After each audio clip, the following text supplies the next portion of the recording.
Hi everyone, welcome back to shine classes. First of all good evening to everyone. कैसे हैं मेरे दोस्तों? मुझे उम्मीद आप बढ़िया होंगे। आज आइए, आपका टाइम हो चुका है। नोटिफिकेशन आपको टेलीग्राम पर मिलता है, जैसे क्लास होती है अपडेट आपको किया जाता है। तुरंत आइए। कल यूपीटेड की क्लास नहीं हो पाई थी, मैं मिस कर गई।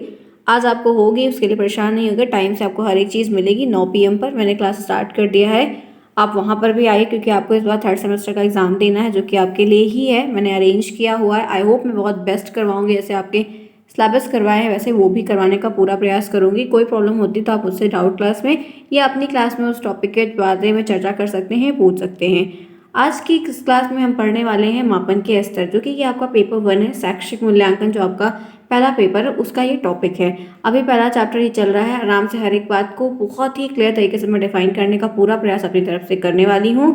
तो पूरा वीडियो एंड तक देखिएगा। कोई प्रॉब्लम होती है तो मुझे पूछ सकते हैं। आप जुड़े हैं शालिनी के साथ। लाइक शेयर सब्सक्राइब बिल्कुल ना भूलें। टेलीग्राम को ज्वाइन करेंगे, लिंक आपको कमेंट बॉक्स में पिन करके मिलेगा। आप अन्यथा वहाँ पर जाकर सर्च कर सकते हैं शालिनी क्लासेस, आपको वहाँ पर नाम मिल जाएगा, जिससे आपको बहुत सारी अपडेट, लेटर, फाइल, जो भी चीज़ें हैं वहाँ पर संबंधित चीज़ें मिल जाएंगी। और पीडीएफ भी आपको वहाँ पर इजीली अवेलेबल हो जाएगा। अगर आप चाहते हैं कि आपको पूरा सिलेबस एक साथ पूरी पीडीएफ मिल जाए, तो टेलीग्राम पर राज है, सर है, उनसे कॉन्टैक्ट करिए, आपको नोट्स मिल जाएगी। आगे चलते हैं, इसी के साथ बढ़ते हैं, देखते हैं। अब मापन के स्तर जान रहे हैं। स्तर को हम स्केलिंग कहते हैं, हम एक लेवल कहते हैं, जिसके हिसाब से हम आकलन लगाते हैं कि कितने लेवल तक क्या क्या चीज़ें घटित हो रही या हैं। यहाँ पर बात हो रही है कि मापन की प्रविधि और शुद्धता के आधार पर हम इनको कुछ स्तरों में बांटते हैं। जो स्तर में डिवाइड हो रहा है वो है 4 प्रकार। शाब्दिक या मापन, आप शाब्दिक मापन भी कह सकते हैं और नामित मापन के स्तर भी कह सकते हैं। दोनों नाम सेम है। दोनों लिया इसलिए ताकि आपको अगर आए तो आप कंफ्यूज ना हो। क्रमित मापन एक स्तर, दूसरा, तीसरा है आंतरिक मापन स्तर, चौथा है अनुपातिक मापन स्तर। फ्रेंड्स, एक बात है, देखिए, जैसे नाम से पता चलता है कि कभी कभी नाम के विपरीत गुण के व्यक्ति होते हैं, वैसे इनके जो ये स्तर हैं, इनके नाम से ही हम बहुत कुछ एक प्रकार से अनुमान लगा सकते हैं कि इसके अंतर्गत क्या होगा या क्या स्तर की बातें कही जा रही होंगी। जैसे पहला पहला ही बात कर लेते हैं, तो शाब्दिक का मतलब है जिसमें शब्दों का खेल हो, शब्द की चीज़ें हो, अक्षर, वर्ण, ऐसी कुछ बातें हो। मतलब नामित है तो नाम का होगा, कुछ प्रधान नाम, पहले नाम जिसका कुछ नाम से संबंधित होगा। तो नाम है तो अक्षर, शब्द, वर्ण तो मिलकर ही बना होगा। क्रमित मापन का मतलब है कि जहाँ पे कोई क्रम श्रृंखला की बात की गई, कि जैसे कि हर जगह क्रम जरूरी नहीं होता है, लेकिन अगर आप जैसे ग्रहों की बात करोगे, ग्रहों के क्रम की बात करोगे, तो उसमें क्रम जरूरी होता है। असेंडिंग और डिसेंडिंग ऑर्डर कहीं ना कहीं ज़रूरी है, तभी तो दिया गया है। आंतरिक मापन कुछ इंटरनल चीज़ें होंगी, जो आंतरिक अंदरूनी तरीके से होगा, उस लेवल पर कुछ मेजरमेंट की बात होगी। अनुपातिक मापन है जिसमें कुछ रेशियो के रूप में दिया गया, रेशियो के रूप में जांचना होगा। क्या सहमत है आप मेरी बात से? तो नाम से ही कुछ चीज़ें हम आकलन कर लेते हैं। ये दोनों पेपर आपका बेस्ट है, मैं रोज़ कह रही हूँ इसलिए बस, क्योंकि हम इसमें बहुत सारी चीज़ों को, जो वास्तविक घटनाएं, उदाहरण, उनसे संबंधित बातों को वहाँ पर लिख सकते हैं, और ऐसा हम करते हैं, देखते हैं, और हम बना कर लिख पाते हैं, इसीलिए बहुत बेस्ट सब्जेक्ट है। अब एक एक के बारे में प्रीडिफाइन पूरा अच्छे से मैं डिफाइन करूंगी, धैर्य से देखिए। कोई प्रॉब्लम होती है तो पूछते हैं। चलिए देखते हैं क्या है नामित मापन। पहले मेरी बात को पूरा ढंग से सुनिएगा। नामित मापन को इंग्लिश में कहते हैं नॉमिनल स्केल, ठीक है। ठीक, अब देखो ये क्या है। नामित मापन को अन्य मापन के स्तर से निम्न स्तर का माना जाता है। निम्न का मतलब है कि सबसे मिनिमम, और सबसे छोटा, सबसे लास्ट का, ठीक है। ये थोड़ा ध्यान रखिएगा। कभी कभी प्रश्न बहुविकल्पी में बनता है, बहुत सारे एग्जाम में भी बना है कि उच्च स्तर कौन सा है, मापन के स्तरों में उच्च स्तर कौन सा है, मापन के स्तरों में निम्न स्तर कौन सा है। तो कहीं आप इसमें ना कंफ्यूज हो जाएं, इसीलिए ये सबसे पहले नाम इसी का दिया है। सबसे पहले टॉप पे नाम जो है नामित मापन का ही आता है, लेकिन जो इसके कार्य का स्तर है, जो चीज़ें, जो लेवल है, जितने पायदान पे है, वो इसका लास्ट है। तो ये बात आप मत भूलिए कि नामित मापन भले एकदम ऊपर दिख रहा है, लेकिन ये एकदम निम्न स्तर है, सबसे नीचे का स्तर है, ठीक है। मापन का यह प्रकार सबसे कम परिमार्जित स्तर का माना जाता है। मतलब इसमें जो एक लेवल है, जो नापना है, वो सबसे कम लोवेस्ट लेवल माना जाता है। इस प्रकार का मापन वस्तुतः किसी गुण अथवा विशेषता के माप पर आधारित है। नामित मापन का स्तर मतलब कि ये सबसे नीचे का है, ये बहुत परिमार्जित नहीं है, ठीक है, बहुत बड़ा, बहुत अच्छी क्वालिटी का, मतलब एक सुपर नहीं है एक प्रकार से। इनका जो मापन हो रहा है वो गुण और विशेषताओं के बेस पर हो रहा है। हम मापन जब भी किसी चीज़ें करते हैं किसी न किसी आधार पर करते हैं। तो ये मापन का स्तर एक ऐसा मापन का स्तर है जो हमें किसी भी चीज़ का, किसी व्यक्ति का, जीव का, किसी भी चीज़ का जो मापन करने के लिए कह रहा है उसमें गुण और विशेषता को खोजता है। गुणों के आधार पर बांट देगा और विशेषताओं के आधार पर हमारा मापन कर दिया जाता है। इसमें व्यक्तियों को उनके किसी गुण या अथवा विशेषताओं के आधार पर या कुछ वर्गों या समूहों में विभक्त कर देते। हम जो मापते हैं उसको हम, जैसे ग्रुप ए होगा और ग्रुप बी होगा, तो हम कुछ व्यक्तियों को ग्रुप ए में डाल देंगे, कुछ लोगों को बी में डाल देंगे। तो ये जो ग्रुप ए और बी में 4 लोगों को मैंने डाला, ये उनकी विशेषता और उनके गुणों के आधार पर डाला। तो ये मैंने किस बेस पर किया? नामित मापन के स्तर के बेस पर किया। इन्हीं वर्गों के बीच में परस्पर किसी भी प्रकार का कोई अंतर्निहित क्रम नहीं होता। अब इसमें मैंने बस एक ए में 2 लोगों को डाल दिया, 2 लोगों को बी लेवल में डाल दिया। हमने गुण के बेस पर उठाया, गुण के बेस पर देखा, जो गुण ए में अच्छे लोग को डाला और बी में खराब लोगों को डाला। तो इनमें कोई क्रम का मतलब अंतर्निहित क्रम अथवा संबंध नहीं, इनका कोई संबंध नहीं था और इनका कोई क्रम नहीं था। जिसको हुआ, जिसके जैसा था उसको उसी गुण के आधार पर उसमें डाल दिया। ठीक है। प्रत्येक वर्ग, व्यक्ति या वस्तु किसी भी गुण या विशेषता के किसी एक प्रकार को व्यक्त करते। इसमें क्या होता है कि हमने जब ए में डाला तो ए में जितने भी व्यक्ति थे उन वो अच्छे गुण के थे, तो एक गुण व्यक्त कर रहे थे कि इसमें अच्छे गुण वाले लोग हैं। और जब बी में हमने डाला तो इसमें खराब गुण वाले लोगों को डाला। तो बस इतना समझ में आया कि कोई क्रम नहीं हो रहा है और इसमें जो गुण के लोग हैं उनके एक विशेषता एक प्रकार की व्यक्त हो रही है दोनों गुणों में। तो यही है आपका सिंपल सा नामित मापन। जैसे आप देखो, मैं और बताती हूँ तो समझ जाओगे आप।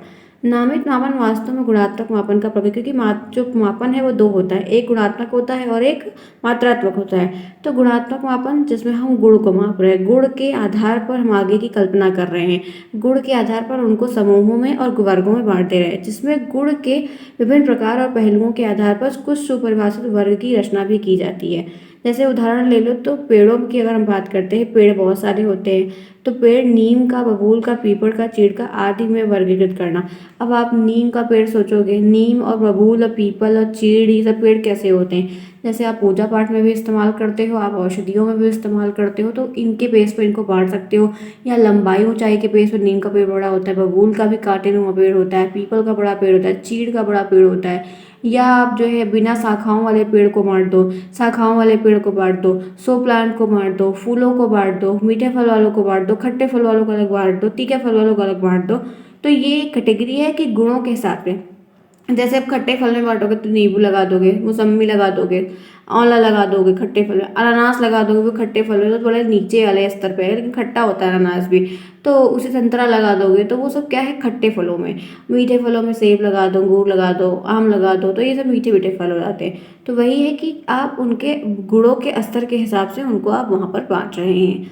Are you agree with me friends? समझ में आ रहे थे? फलों पे अंगूर, अनार सबको बांट दो। इसी प्रकार के मापन में जो ये मापन हो रहा है, इस प्रकार के मापन में किसी वर्ग के अंतर्गत शामिल की गई विशेषता में आपस में कोई समानता असमानता हो, ये आवश्यक होगी, एक दूसरे से मिलती जुलती होगी। मतलब ये है कि जैसे जो वर्गीकरण क्या, अभी मैंने कहा कि फलों को बांट दो, तो मैंने बोला कि खट्टे फल एक साइड लगा दो, बड़े फल एक साइड लगा दो, छोटे फल एक साइड लगा दो, तीखे फल एक साइड लगा दो। तो है तो ये भी फल ये भी फल, लेकिन सबकी कैटेगरी अलग है ना, कि खट्टे खट्टे एक लाइन है, मीठे मीठे एक लाइन है, कड़वे कड़वे एक लाइन में, छोटे छोटे एक लाइन है, गोल गोल एक लाइन में। तो ये क्या है? वो उनकी विशेषता और उनके गुण के आधार पर मैंने उसको बांट कर लगा दिया है। तो सारे पेड़ और आम के मतलब फलों के पेड़ ना। तो यही आपको नामित मापन के अंतर्गत पूरी बात बताई जा रही। तो क्या आपको इतनी बात मेरी समझ में आई? आपको ये बात कुछ समझ में आई कि ये जो नाम का गुण मापन दिया गया है, आसान है, सिंपल है, सस्ता है, टिकाऊ है, बेस्ट है।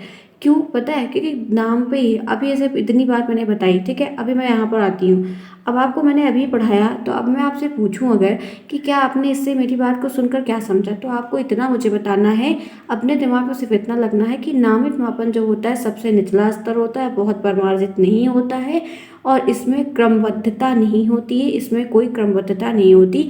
इसमें मनुष्यों का, पेड़ों का, मतलब इसमें निर्जीव वस्तुओं का और सजीव वस्तुओं दोनों का वर्गीकरण किया जाता है, दोनों को गुणों और विशेषताओं के आधार पर बांट दिया जाता है। बस इतनी सी बात आपको मुझे बतानी है, इतनी सी बात आपको एग्जामिनर को बतानी है और इतनी सी बात अपने दिमाग में लेकर चलनी है। और ये नाम नहीं भूलना है और नीचे से क्रम में ये टॉप पर आ रहा है, इसको ध्यान रखना है। अगर इतना आपको एक स्तर से संबंधित बातें क्लियर है तो आप भूल नहीं सकते हैं और कोई प्रॉब्लम नहीं है, इतना उचित है। फिर आप बनाकर उदाहरण देकर और लास्ट में कंक्लूजन लिखकर आप उस चीज़ को बता सकते हैं। क्लियर फ्रेंड्स, समझ में आई? एकदम सीधी और सिंपल बात मैंने आपको बताई कि नामित मापन स्तर होता क्या है। जो गुणों के आधार और विशेषताओं के आधार पर लेकर बात कर रहे हैं, बांट रहे हैं, वही है नामित और मापन स्तर। आगे बढ़ते हैं इसी के साथ जो दूसरा मापन है उस पर चर्चा करते हैं। नाम है क्रमित मापन स्तर। नाम से ही कुछ चीज़ें जाहिर इसमें हो रही हैं। आपको ये दूसरा है फ्रेंड्स, ये दूसरा है, ध्यान रखिएगा। दूसरा स्तर क्या है? क्रमित मापन। क्रमित मापन का मतलब है कि देखिए नाम से ही जाहिर, जहाँ पर क्रमबद्धता, क्रम की जो चीज़ें जो ऊपर वाले में नहीं थी वो इसमें देखी जाएगी, क्योंकि हर एक स्तर में दूसरे वाले से कुछ नई नई चीज़ें इंक्लूड करके की गई, इसीलिए ये नीचे से दूसरे स्टेज पर है, नीचे से सेकंड रैंक पर है। अब देखिए क्या कह रहा है इसके बारे में जानते हैं। नाम से ही जाहिर है कि क्रमित मापन का जो स्तर है वो नामित मापन से कुछ अधिक परमार्जित है। अगर वो 5% है तो ये 10% है, उससे 5 ज़्यादा है।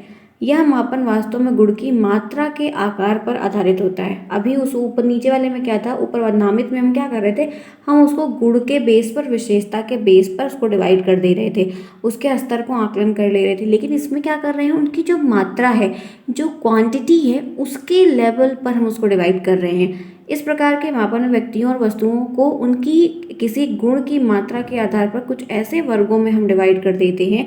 गुण की मात्रा, गुण की मात्रा, गुण की क्वालिटी के बेस पर, क्वांटिटी के बेस पर हम उसको डिवाइड कर दे रहे हैं, जिनमें स्पष्ट अंतर्निहित क्रम भी होता है। और हम जो उनकी गुण की मात्रा है उसके बेस पे तो डिवाइड कर ही कर रहे हैं, साथ ही साथ क्रम का भी ध्यान रख रहे हैं।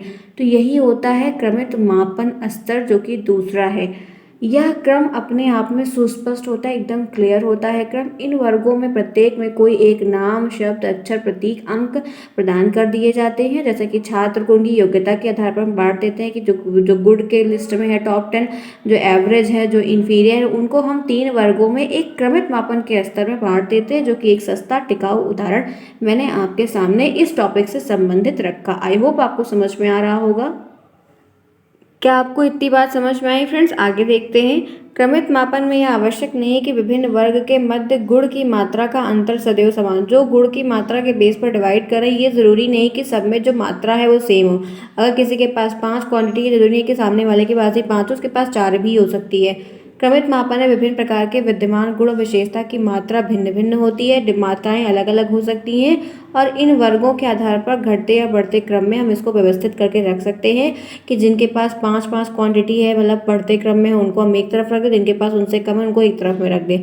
तो ये होता है क्रमित मापन स्तर, जो कि दूसरा स्तर। उदाहरण में जैसे आपको बताऊँ तो लंबाई के बेस पर हम बौने कैटेगरी के एक लोग को बांट दें, सामान्य में एक भी बांट दें, लंबे में एक भी बांट दें। शिक्षण में पाठशाला की कक्षा के आधार पर प्राथमिक बढ़ता है, माध्यमिक बढ़ता है, उच्च स्तर बढ़ता है, उसी तरीके से। तो कह सकते हैं, ये उदाहरण भी है, ध्यान रखिएगा। प्रश्न आपको तीनों मापन में से जो 4 मापन के स्तर मैंने बताए, चारों की परिभाषा, मतलब परिभाषा क्या कहेंगे, ये कहेंगे क्या है, आप इससे संबंधित क्या बात समझते हैं, वो आपको वहाँ पर लिखना होगा और उदाहरण भी आपको वहाँ पर देना होगा। ये प्रश्न आपको 1 नंबर में भी देखने को मिल सकता है, साथ ही साथ आपको 2 नंबर में भी आ सकता है।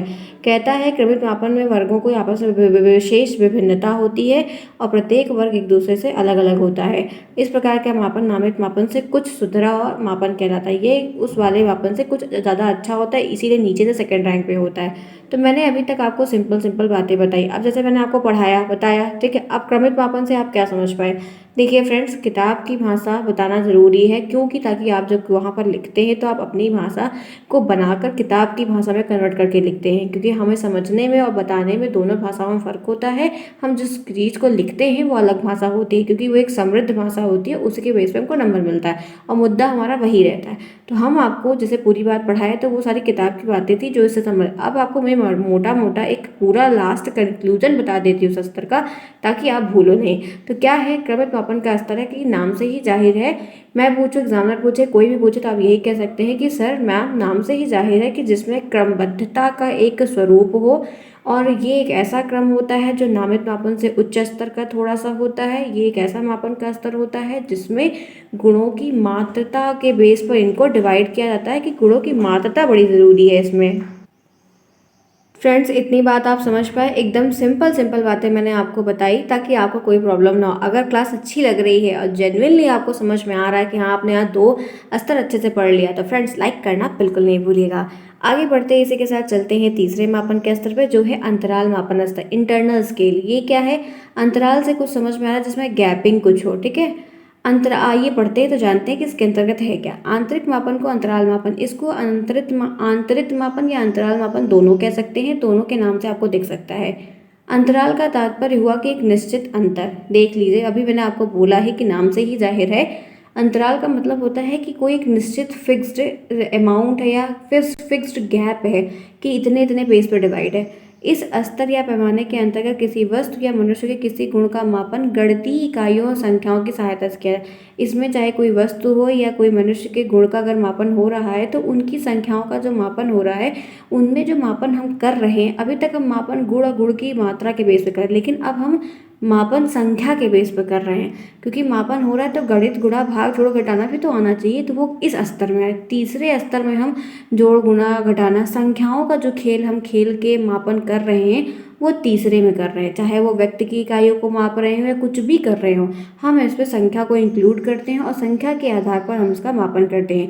यह वह इकाइयाँ संख्याएं होती हैं जिनके मध्य समान अंतर पाया जाता है। अब जब हम दो मनुष्यों के बीच में इनका जो मापन कर रहे हैं वो गणितीय संख्याओं को ले आकर कर रहे हैं, तो उनके दोनों के बीच में ना कुछ छोटा सा एक सामान्य सा स्तर है जिसके बेस पे हम उसको बांट रहे हैं आसान तरीके से।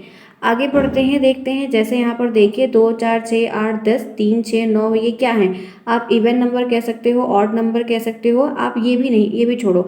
आप देखो 2 और 2 के बीच में 2 गैप, 4 और 6 के बीच में 2 गैप, 6 और 8 के बीच में 2 गैप, इसके बाद 2 2 2 का क्रम चल रहा है कि नहीं? इसमें 3 और 6 के बीच में 3 गैप, इसमें 3 गैप, तो इसमें 2 2 का गैप है, इसमें 3 3 का गैप है, और संख्याओं का ही खेल चल रहा है। और जो क्रम चल रहा है ये देखो, गैप सब में वही है ना, 2 का इसमें, 2 का इसमें, 2 का इसमें, 3 का 3 का इसमें, तो कोई खास डिफरेंस नहीं है। तो दोनों के इन दोनों संख्याओं में जो अंतराल है वो एक जैसा है। अतः इसी कारण से हम इन्हें आंतरिक या अंतराल का मापन कहते हैं। इस प्रकार के मापन में शून्य का कोई स्थान नहीं होता। ये सारी बातें रखिएगा ध्यान से, क्योंकि कुछ कुछ विशेषताएं हो सकता है लिखने को आता है कि इन तीनों मापन के एक एक अंतर बताइए, तो आपको ध्यान रखना होगा किसमें क्या क्या बातें कही गई हैं। देखिए इसमें है कि शून्य का कोई स्थान इसमें नहीं होता, अर्थात यदि किसी छात्र को किसी विषय में 0 अंक मिलता है तो इसका मतलब ये नहीं होता कि उस बालक को उस विषय के में संबंधित कोई भी बात नहीं आती है, उसको कोई भी जानकारी नहीं है। इसका मतलब ये है कि उपलब्धि परीक्षण में जो सवाल पूछा गया था वो उसको नहीं दे पाया, तब उसको वो उस समय नहीं आया। बाकी उसको सब विषय में आता बहुत कुछ है, लेकिन जो प्रश्न पूछा गया था उससे संबंधित बात बंदा नहीं बता पाया। अन्यथा यहाँ पर अतः ये कहा जा सकता है कि संबंधित विषय में बच्चे का ज्ञान जो है वो शून्य है। ये बात हम वहाँ पर नहीं कह सकते हैं कि उसको कुछ नहीं आता, वो शून्य है उस विषय में।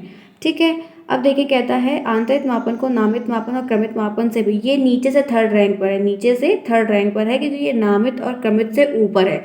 इसमें नामित और क्रमित से कुछ अच्छी बातें इंक्लूड की गई हैं। आंतरिक मापन की सटीकता और वैधता लगभग सही होती है, किंतु पूर्ण रूप से ये वैध नहीं। इनकी जो सटीकता होती है वो लगभग सही तो है लेकिन एकदम वैलिड नहीं होती है, क्योंकि ज़रूरी नहीं, क्योंकि हम हमेशा मैथ की जब वैल्यूज़ का आंसर बताते हैं तो वो अप्रॉक्स में बताते हैं, अल्टीमेटली अप्रॉक्स लिख देते हैं कि यहाँ तक संभावना में भी हो सकती है, पॉसिबिलिटी उस चीज़ को होने की। क्लियर? तो आपने तीसरा मापन भी समझा। मैंने आपको ये मापन के स्तर में तीसरा मापन का स्तर जो कि अंतराल था वो भी बहुत ही अच्छे से बताने का प्रयास किया कि आप समझ जाएं कि क्या बातें इसमें कही जा रही हैं। आगे बढ़ते हैं इसी के साथ। अनुपातिक मापन स्तर को कहते हैं रेशियो स्केल। ये क्या है? अब अनुपात का मतलब है कि बटे के फॉर्म में, भाग के फॉर्म में। अनुपातिक मापन के स्तर के अंतर्गत हमें आंतरिक मापन के गुण के साथ साथ तो वास्तविक शून्य की भी प्राप्ति होती है। अब इसमें क्या है कि जो उस स्तर में कमी थी वो इसमें मिल गया, उसमें जीरो की कोई कीमत नहीं थी, जीरो की कोई वैल्यू नहीं थी, इसमें जीरो की भी वैल्यू, इसमें जीरो का भी महत्व है। वास्तविक शून्य का अर्थ ये है कि हम किसी भी दो संख्याओं के मध्य तुलना कर सकते हैं, दो संख्याओं के बीच में हम कंपैरिजन कर सकते हैं, अर्थात दो गुणों के मध्य भी हम तुलना कर सकते हैं।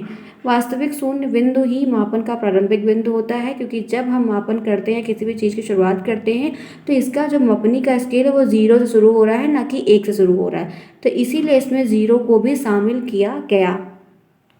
वास्तविक शून्य बिंदु से तात्पर्य यह है कि अगर हम किसी भौतिक वस्तु का मापन कर रहे हैं तो हमारे पास वास्तविक शून्य भी होना ज़रूरी है।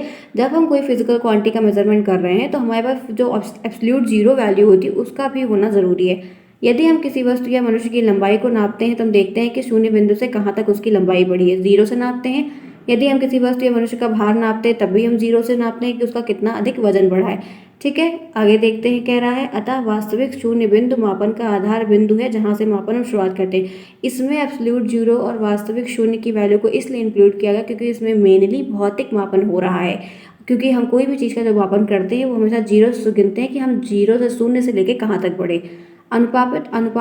अनुपातिक है। अन्य तीनों मापन के स्तर से सबसे सर्वश्रेष्ठ और सबसे ऊंचा है।